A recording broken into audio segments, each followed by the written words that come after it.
Uyg'ur tibobati aql-farosatlik, emgakchan Uyg'ur xalqining uzundan buyon kasalliklar qarshi turishga qarata ip bo'lgan kurashlar jarayonida yakunlangan ilmiy yakuni. U Uyg'ur millatining qimmatli madaniyat meroslaridan biri. Mamlakatimiz an'anaviy tibobatining muhim tarkibiy qismi. U uzun tarixdan buyon ajdodlarimizning g'arbiy diyorda yashab, o'sib, rivojlanishida asosli rol o'ynagan va insoniyat tibobatchiligining taraqqiyotiga yuksak tarixiy to'kpilarni qo'shgan.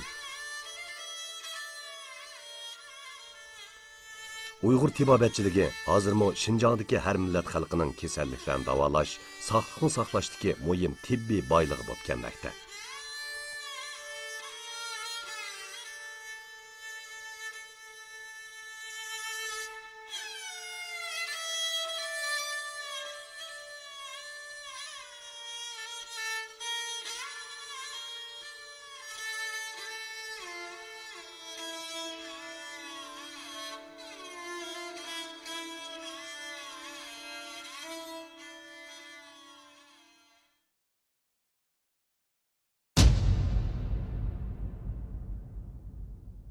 Xinjiang Tibbiy Universiteti Uyg'ur Tibobat instituti oldida Uyg'ur tibobatidagi tarixiy shaxs G'azboyning haykali qatirilgan.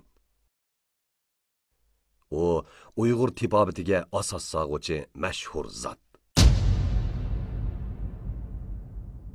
Quyosh nuri G'azboyning farosatlik chehrini julalandirganda, u go'yo qatirilgan holatini buzib, bizni 2500 yil ilgariga ib bordigandek turadi.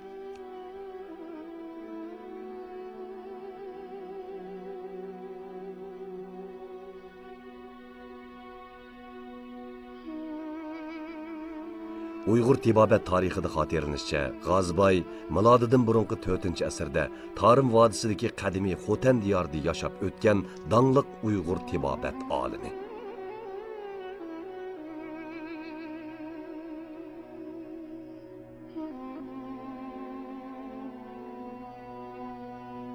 U ömürdə ajdodlarimizning 4-asrdan buyongi tibobat natijalarini yakunlab, o'zining uzun yillik amaliy tibobat tajribalari asosida 4 modda ta'limotini xotirlagan. Ham qadimiy Xotan rayoni va Tarim vodisining tog'daryolarini kezib, Badiyon, Sana, Qalampur, Zamcha, tuz qatorliq o'simlik, mineral modda va hayvonot turidagi 312 xil xom dorilarning ismlari, ekologiyalik holati, ta'mi, roli, unumi va davolashga doir bilimlarni xotirlab, G'azboy O'tcho'plar Dori qomusi nomli kitobini shu davrdagi qadimiy Xotan yoziqi Qarushti yoziqi bilan tamomlagan. Bu kitobning nomi yurt-yurtlarga tarqalib, ayni vaqtdagi qadimki Yunon tibobat ustozi Shibikratga yetgan. Yunon podshohi bu qimmatli Dori qomusiga erishish uchun Xotan diyoriga maxsus elchi avatgan. Ular 1001 mushaqqatda G'azboyni topgan.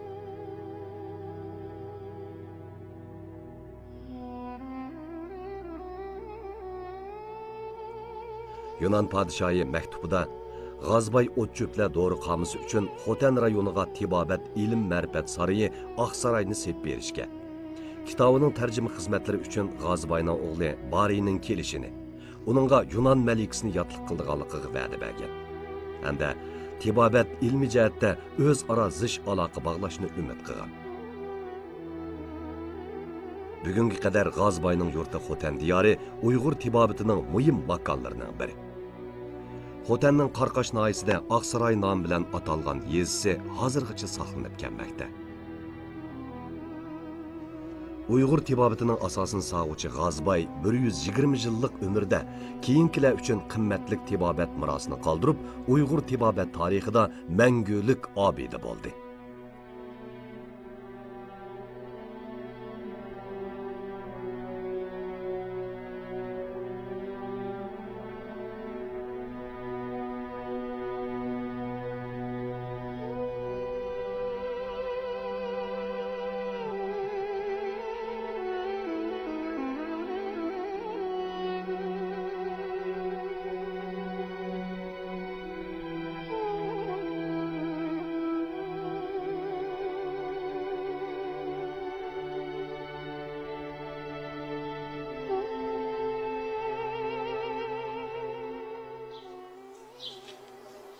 bizimki 8. buğumuz kip çıkan öyleninki ornamış. Bu işte şununki asarısı saklap kalıngan işi.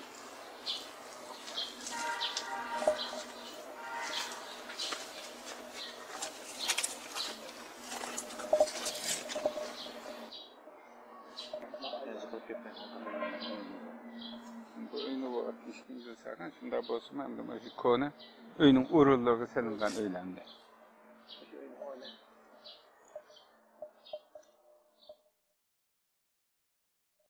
Şu biz Aksaray yazısıda yaşap Aksaray yazısı burunlardan kalgan neçe ming yıllık tarihiga bir urun yani asli medrese. O medresede tibabet ustazları, tibabet dersliklerini ötken iken. İkincisi o medresede şu fen teknika, coğrafya, bütün şu derslerini şu medresede ötken iken. Şunun kalgan urununki ornu Aksaray'da. Hem biz bu urun Aksaray'ınki Kumbak yazısı. Hem biz şularınki evlatları. Bütün tibabet ülümaları okup müşahedin tarağan iken. Hazır bu Xuten'ninki tibabetin güllünüşü muşularınki kaldırılgan izlerininki sebepleri buluşu mümkün dep qaraymiz. Emgekcan, akıl parasatlik Uyghur xalqi özünün şu vaqtidagi çoqunadigan tabiat, turmush örf odat, ishlab chiqarish vosita ham ro'noq tepishni izlanish orqali tibobatmi shu joyda o'ziga xos paydo bo'lib kelayotgan. Endi Uyg'ur tibobatining tarixini tekshirgan chog'da bu 2500 yildan ortiq tarixga ega deb bu tarixiy hujjatlarda xotirlangan.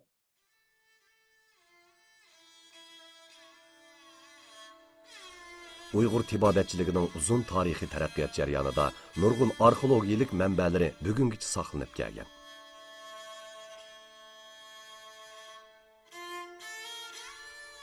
Uyg'urlarning ajdodlari yashagan tog' dovonlaridagi tom rasmlardan ayn davridagi Uyg'ur tibobatining dastlabki faoliyatlarini ko'rgili bo'ladi.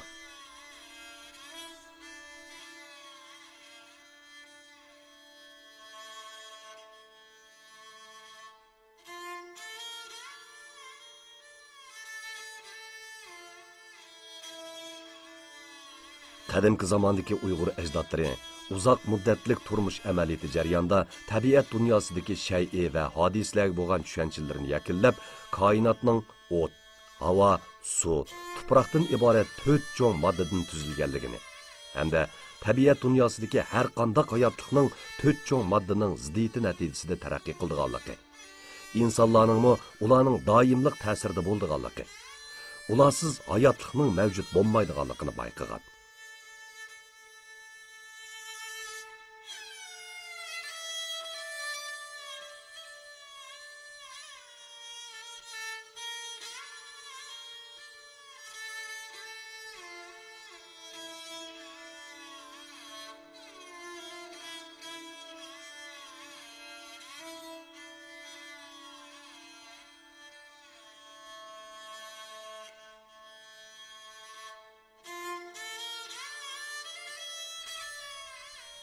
Ajdodlarimiz bu 4 cho'ng modda ta'limotini tibobatchilik tili ishlatib qolmay, astronomiya, coğrafiya, havo royi va yezigilik qatorliq sohalarda keng ko'lamda qo'llanmoqda.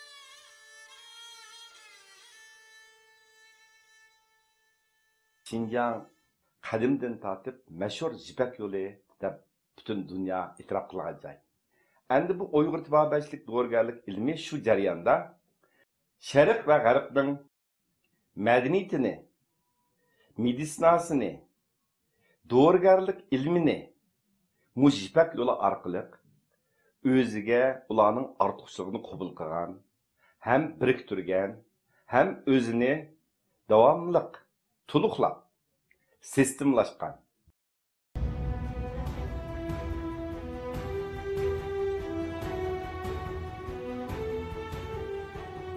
Milodidan burungi 4-asrdan buyon qadimiy Ipak yo'li O'rta Osiyo quruqliqlarini kesib o'tib, Şərq bilan Ғərbning iqtisod və mədəniyyət almashturadigan muhim o'tkir bo'lib shakllandi.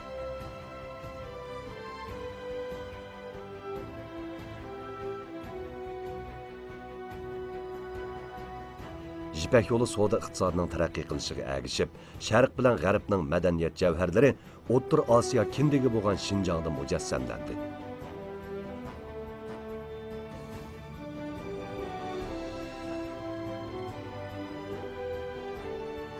Uyg'ur tibobatchiligi o'zining tibobat nazariyasi asosida Sharq bilan G'arbning tibobat javhirini qabul qilgan, ham o'zaro bir-birini to'ldirgan va ilgari surgan. Shu jarayonda 4 cho'ng modda ta'limoti boshqa alla va millatlarning an'anaviy tibobatiga ham ta'sir ko'rsatgan.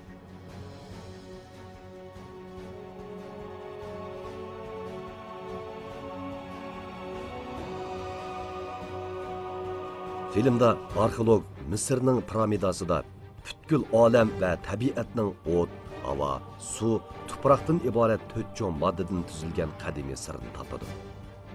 Baş personaj hal qilg'ish paytida 4 moddaning kuchini birlashtirib, g'oyat zo'r kuch hosil qilib, yer sharining gumron bo'lishining oldini oladi.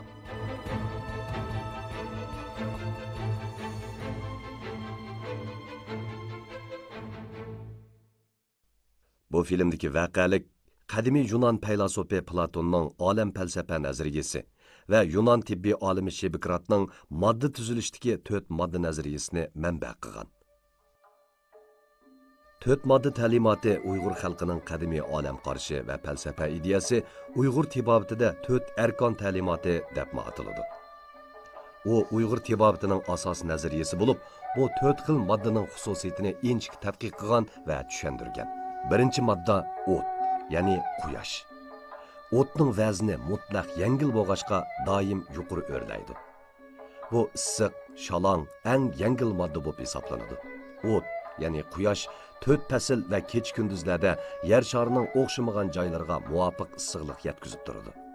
U o'tkir qizitish, jismlarga issiqlik o'tkazish, ularni tarkiblarga ayirish, pishirish, suv ham tuproqning sovuqligini tangshash, qattiq moddalarni eritib o'zgartish va moddalarga rang berishdek rollarga ega. O't o'rin jihatda hammaning ustida turadi. Kayfiyati quruq issiq bo'ladi. Ikkinchi modda havo. Vazn jihatda yengil, ya'ni o'tdan ig'ir, suvdan yengil bo'ladi. U quyoshning suv va tuproq tabiiylariga bo'lgan ortiqcha haroratni pasaytiradi. Muhitdagi bo'shliqlarni to'ldiradi. Barliq jonliqlarning normal hayotida muhim moddalik rol o'ynaydi. Havo o'rin jihatdan o'tdan tuvan, suvdan yuqorida turg'ashqa kayfiyati ho'l issiq. Uchinchi modda suv. Vazn jihatdan nisbiy ig'ir, ya'ni tuproqdan yengil, havodan ig'ir bo'lg'achqa nisbiy ig'ir bo'lib hisoblanadi.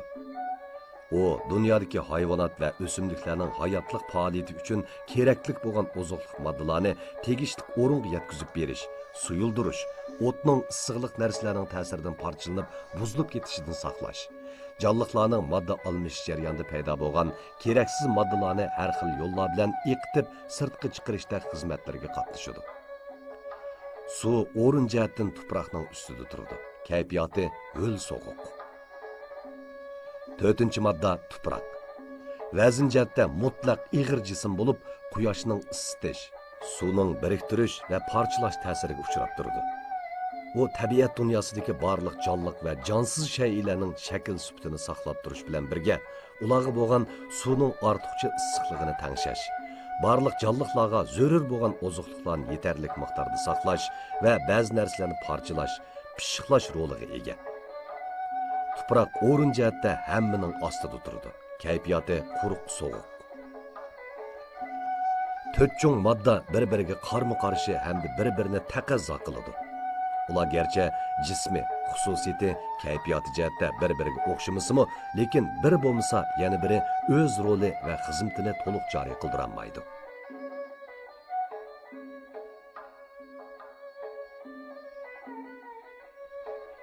Uyg'ur tibobati 2000 yillik uzun muddatlik jafoliq taraqqiyot jarayonida 4 modda ta'limoti asosida mijoz ta'limoti, xilit ta'limoti, a'zo ta'limoti, kuch ta'limoti, af'ol va arvoh ta'limoti, sog'liq ta'limoti, sog'sizlik ta'limoti, davo ta'limoti, böhron ta'limoti ham o'ziga xos bo'lgan diagnoz qo'yib davolash va dorigarlik ilmini o'z ichiga olgan, odam bilan sirtqi muhitning o'zaro munosabatini umumyuzlik tushuntirib beradigan mukammal nazariya sistemasini shakllantirgan. Biz 4 barmoq temir tutamiz. Masalan, biz ma'vo 4 moddani 4 modda dedik, 4 xilit dedik, 4 mijoz dedik, 4 tabiat dedik, davolashmi 4 kirdi. Masalan, davoyi ruh, davoyi g'izo, davoyi qo'l amaliyat, davoyi adviya degan dora. Dora 4-chi o'rinda turdi. Buni mi 4 dedik. Endi biz odamdan ayirgan chaqdimi? Şu kasalni oldi bilan bir odamni gavda qilib turib, uning yashayotgan muhiti, tabiatni, dunyoni birlashtiramiz. Anandan keyin uning mijozini ayiramiz oldi bilan. Uning qaysi xilit g'olib bo'ldi, tamponlik buzildi badanda. Masalan, balg'am xiltiga savdo aralashdimi yoki qon xiltiga savdo xilit aralashdimi? Uning mijozi safra mijozmi, savdo mijozmi, qon mijozmi yoki balg'am mijozmi? Endi bu mijozlarning xilitlarning o'zining tabiati var. Tabiati var. A'zolarning o'ziga tushliq tabiati, mizoji var. Dorilarning boshda. Uyg'ur tibobat nazariyasida 4 cho'ng moddaning bir-biriga ta'sir qilishidan paydo bo'lgan yangi kayfiyat mizoj deyiladi.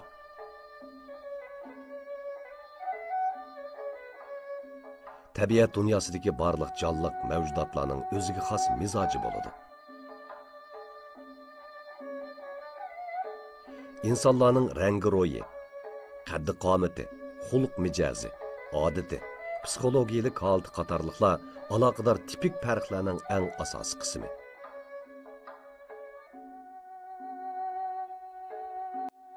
İnsanlarning tabiiy mizoji quruq issiq, ho'l issiq, ho'l so'g'uq va quruq so'g'uq deb 4 xilga bo'linadi.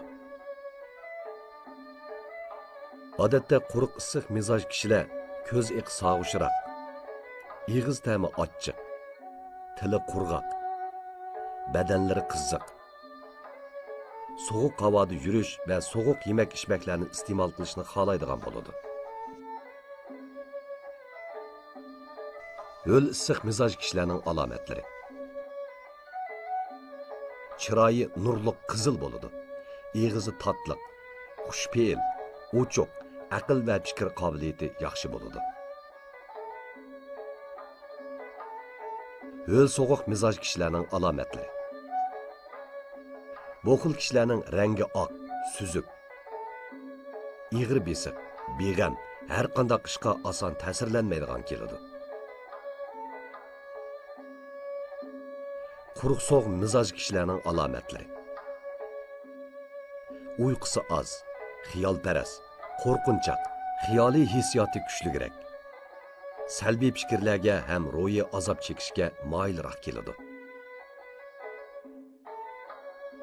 Uyg'ur tibobati odamning mijoziga alohida ahamiyat berdi.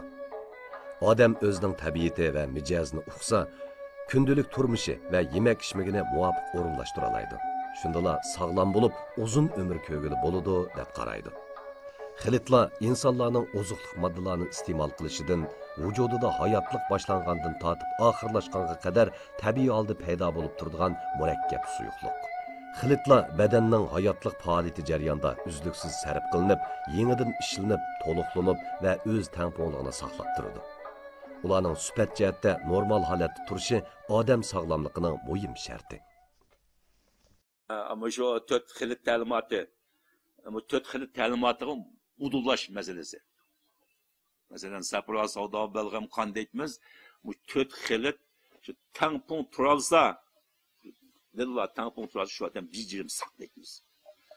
Bu chüp ketgan, ma ko'tarilib ketgan, yo chüp ketgan tampon turamidi, shuni zodi bir kasal ko'p chiqibdi bu odamda, ya savdodan bo'libdi, yo balg'amdan bo'libdi, yo qondan bo'libdi. Ya balg'am xilti savdo sapra xiltin bo'libdi deb shuni orib olib biz shuni zaten salohiyatga tamponlashtirishga larishimiz. Shunga biz mijozni orish masalasi eng muhim. Izal davolashda diagnozni bekitishda orish masalasi. Buni orib bo'lgandan keyin biz zaten dorini shuni loyiqlashtirib tayyorlaymiz.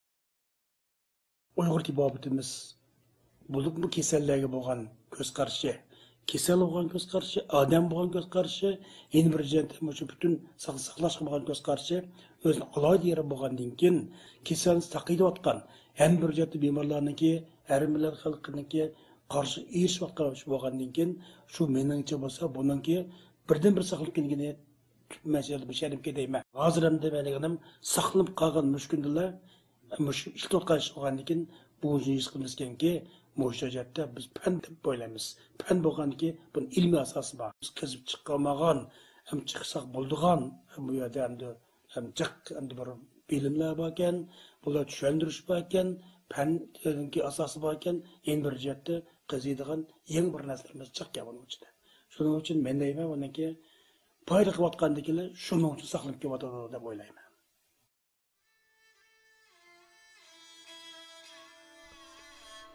11 asrda o'tgan Uyg'urlarning dangliq shoiri, mutafakkur olimi Yusuf Xos Hojib o'zining Qutatg'ubilik asrida insonlarning tug'ilishi, qiyirishi, kasal bo'lishi, o'lishi, tabiatdagi 4 modda va insonlarning o'zida bo'lgan xilitlarning tangtonligi bilan zish munosabatlik deb xotirlagan. Hayotlik kuchi bo'lsa, yurakning harakatlanishi bilan paydo bo'lgan bo'lib, hamda cho'ng kichik qon aylanishini tamomlaydi. Yurak degan hayotlik kuchining markazi. Ruhiy kuch bo'lsa, barliq aqliy kuch hamda harakat kuchini paydo qilib, yana boshqaradigan kuch. U odamning cho'ng mingisida hosil bo'ladi. Odamning kayfiyatini boshqaradigan ruhiy kuchning markazi. Tabiiy kuch bo'lsa, hayotlikka kerak bo'lgan quvvatlik ozuqlik moddani yetkazib beradi. U bo'lsa hayotlik kuch. Ruhiy kuchlar odamning minga, yurak, jigar qatorliq organizmida paydo bo'lgan kuch.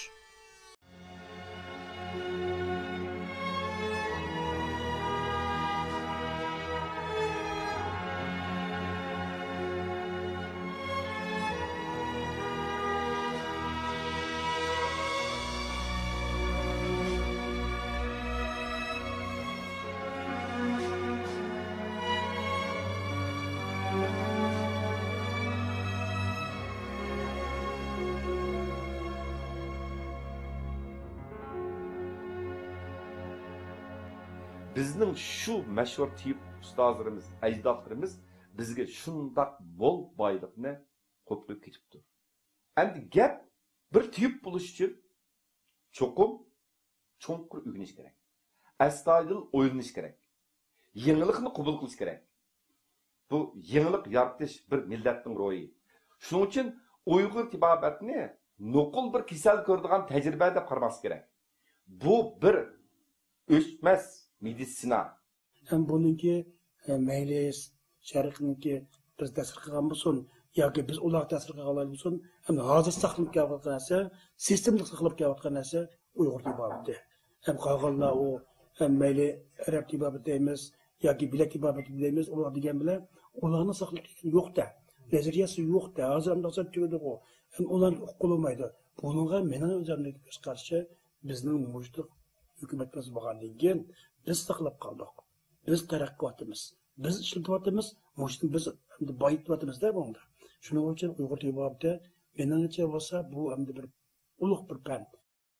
Birisi ilgirki ustozlarimiz qoldirib ketgan shogirdlari, bizning hozirgi ustozlarimiz.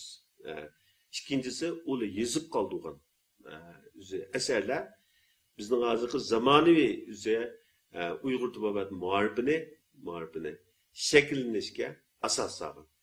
Bunda bo'lgan vaqtida 80-yildan boshlab, 81-yildan boshlab Xotan, Qashqar, Urumchidagi tibbiy texnikumda Uyg'ur tibobat sinflari ochilib, bu yerda 300'den ortiq o'quvchilar tarbiyalangan.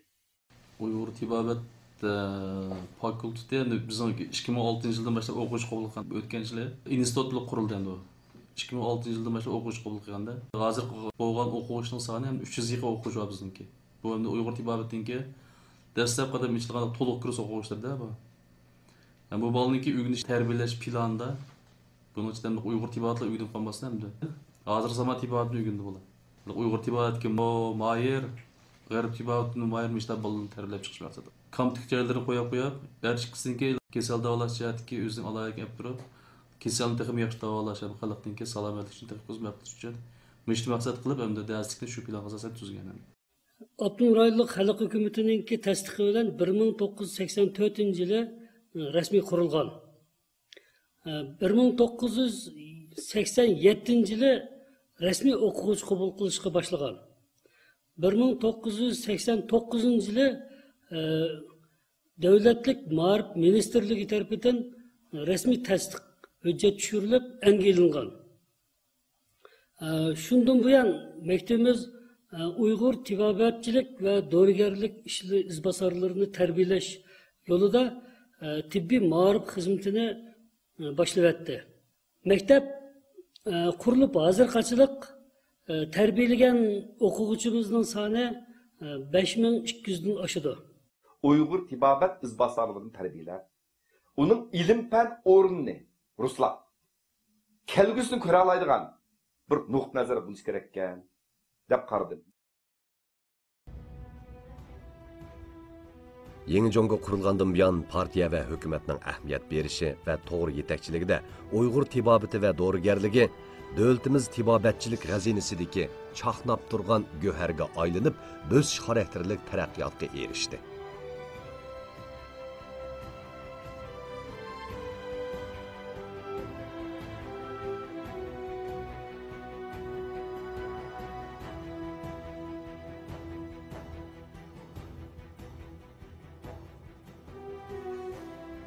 İlim-fan yüksek taraqqiy qilayotgan bugungi kunda bizning koinotning siri, insoniyat tibbiy ilmiga bo'lgan izlanishimiz yana davomlashmoqda. An'anaviy tibbiyotida saqlangan insoniyatning necha ming yillik aql-farosat javhirini hozirgi zamon ilm-fan nuqtasidan qayta tadqiq qilishimizga, tushunishimizga va izlanishimizga arziydi.